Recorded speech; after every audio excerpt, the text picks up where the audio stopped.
5 de la tarde, 37 minutitos. En un ratito repasamos fecha, Luis Pablo, porque se empieza ¿cómo juega River hoy? a definir el campeonato argentino de Primera División y porque además corrió Colapinto. Viste, ya somos expertos. Corrió la quali del sprint. ¿La quali? No sé. Corrió primero libre y después la quali del sprint y mañana la sprint. Y después la clasificación de no sé qué y la carrera. Bueno, a ver, más importante tiene que ver con lo que va a ocurrir mañana, sábado 30 de noviembre, porque Jubilados en Defensa Propia va a realizar un semáforazo en Independencia y Entre Ríos, en las esquinas de Independencia y Entre Ríos, o en el cruce de estas avenidas, por un aumento de emergencia para las jubilaciones. Jubis en Defensa Propia, la única jubilación segura es la del Estado. Semáforazo, repito, sábado 30 de noviembre de 11 a 12 en Independencia y Entre Ríos. Está en línea Carlos Piscini, que integra Jubilados en Defensa Propia. Carlos, ¿cómo te va? Soy Pablo Caruso y todo el equipo de Que Vuelvan las Ideas. Saludamos en la 530. ¿Cómo estás? Buenas tardes, gracias por la invitación, muy bien. A ver, Carlos, en principio vamos a lo de mañana. Está bien el dato, de 11 a 12 del mediodía, Entre Ríos e Independencia. ¿El semaforazo en qué consiste? Mira, venimos haciendo en distintos barrios de la ciudad una actividad que consiste en juntarnos a las 11 de la mañana, un horario que hay mucha circulación de personas, y con una bandera grande que dice Jubilados en Defensa Propia, donde cada participante puede expresar su reclamo, su protesta, su queja sobre distintos temas, que hay un montón, como te imaginarás. Y entonces, cuando corta el semáforo, nos paramos frente a los autos, mostramos los carteles, mostramos la bandera, hacemos sonar un poco de pito, un poco de matraca, un poco de ruido, y repartimos unos volantes donde explicamos a las personas que pasan cuál es nuestro reclamo, ¿no? Obviamente sí. El principal hoy es el salarial, porque la verdad que tenemos una cantidad de personas jubiladas y pensionadas que están en una situación muy, muy difícil, teniendo que optar entre comer o comprar los remedios. Claro. Así que la situación es difícil, queremos mantener el reclamo vivo. El Congreso había aprobado una ley que mejoraba un poco esta situación, el gobierno la vetó, no hubo el número suficiente de diputados para rechazar el veto, fue mayoritario, pero no alcanzó los 2/3. Nos tendrá que hacer reflexionar alguna vez sobre que el sistema argentino es demasiado presidencialista, es demasiado monárquico, diría yo, y corremos el riesgo de que cada tanto llegue algún antisistema como este al gobierno y haga su voluntad omnímoda, ¿no? Así que estamos tratando de mantener vivo el reclamo, estamos tratando de lograr que más gente entienda de lo que hablamos. Estamos logrando de que más gente entienda que el déficit cero, que además de ser falso, está sostenido sobre todo en la caída de los ingresos previsionales. Y estamos tratando de que más gente entienda que esto es un ejemplo más, un ejemplo patente de para quién gobiernan estos tipos, ¿no? De cuáles son los intereses que defienden. Carlos, no quiero dejar de mencionar que el gobierno hace unas horas ratificó otra vez el bono de 70.000 pesos, es decir, un bono que se va licuando mes a mes, más allá de que se desacelera la inflación. Lo cierto es que el bono viene desde comienzo de año en 70.000 pesos.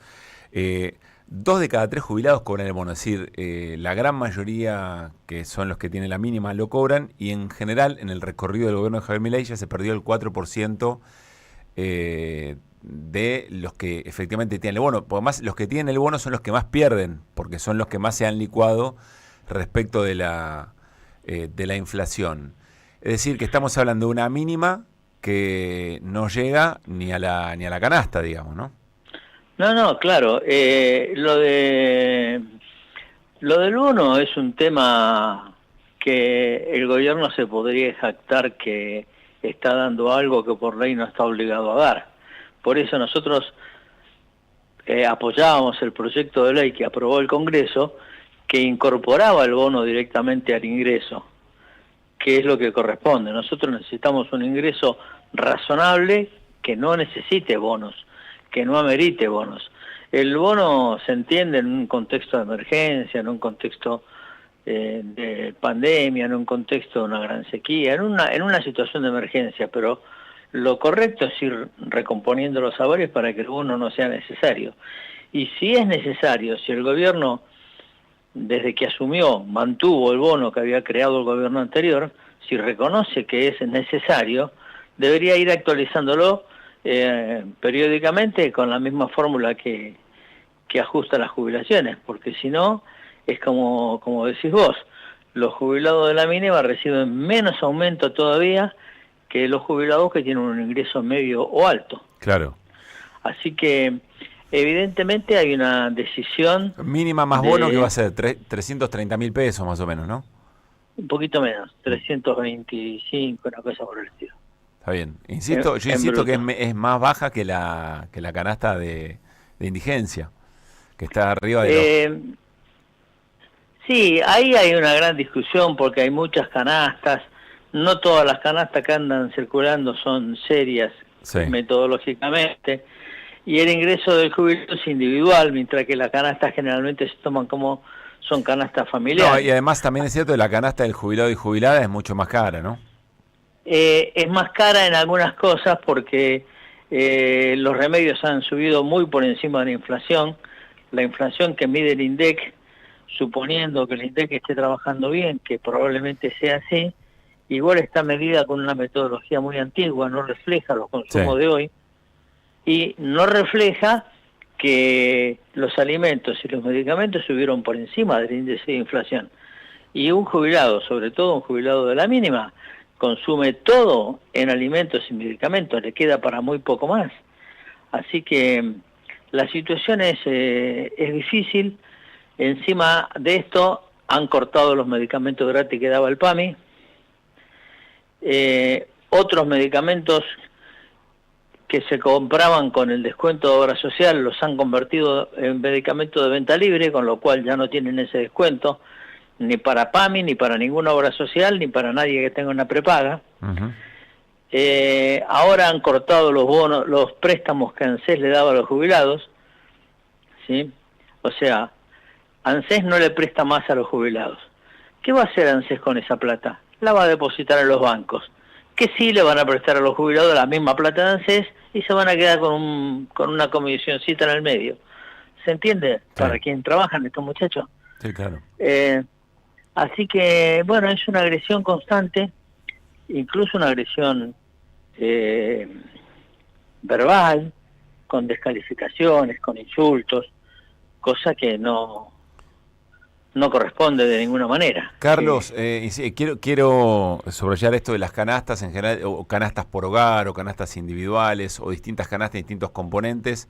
Sencillamente para dejarlo bien en claro, según el INDEC, la canasta básica individual por persona está, creo que 150.000 pesos, un poco menos. De indigencia, 330.000 la de la canasta básica de pobreza. Sí. Y estamos hablando de jubilaciones, insisto, que la mínima más bono está entre 325 y 329.000 pesos. Eso por un lado. A mí me parece más relevante que decir que estamos mal comparado con la canasta.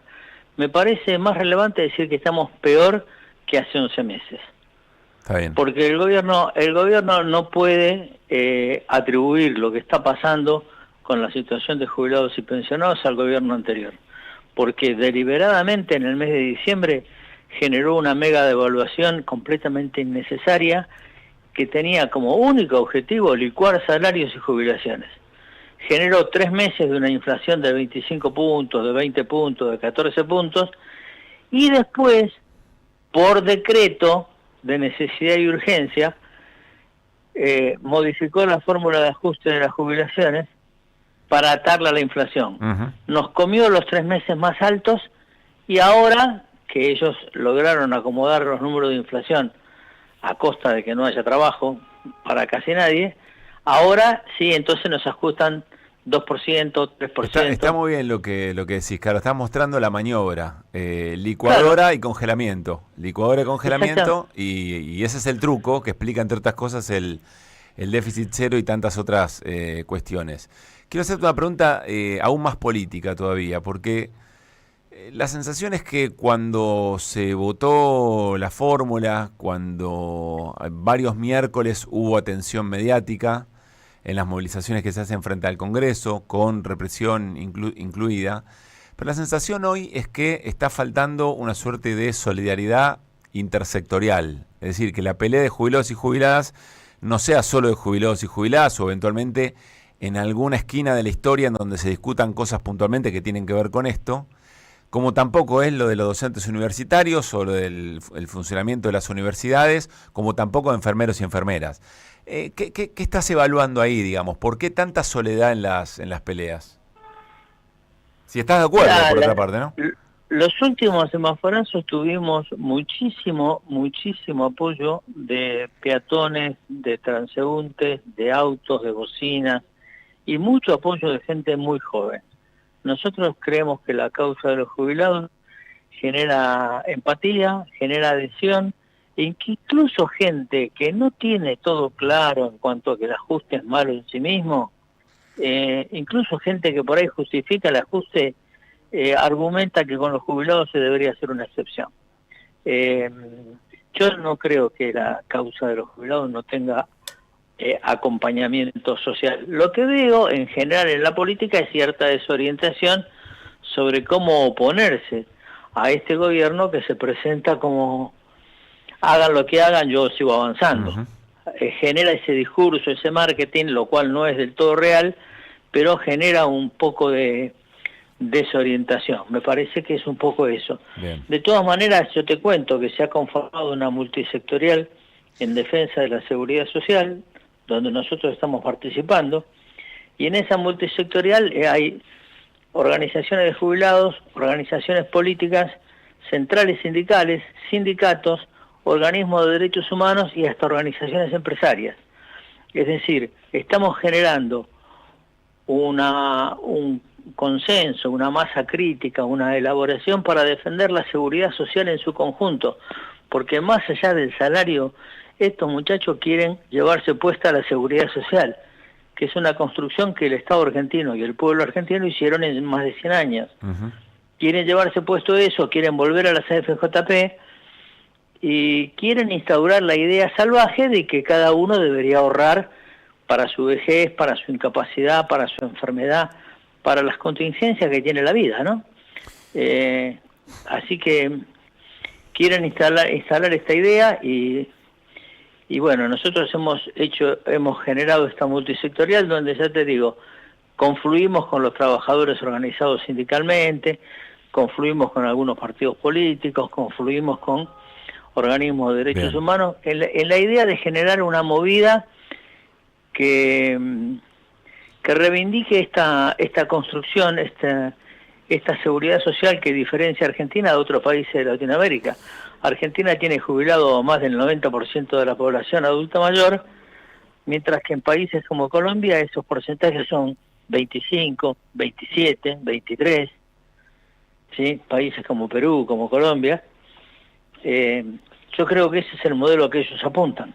Carlos, gracias por la charla. Recordamos, mañana sábado, entre las 11 de la mañana y las 12 del mediodía, semáforazo en Independencia, Entre Ríos, aquí en la ciudad de Buenos Aires.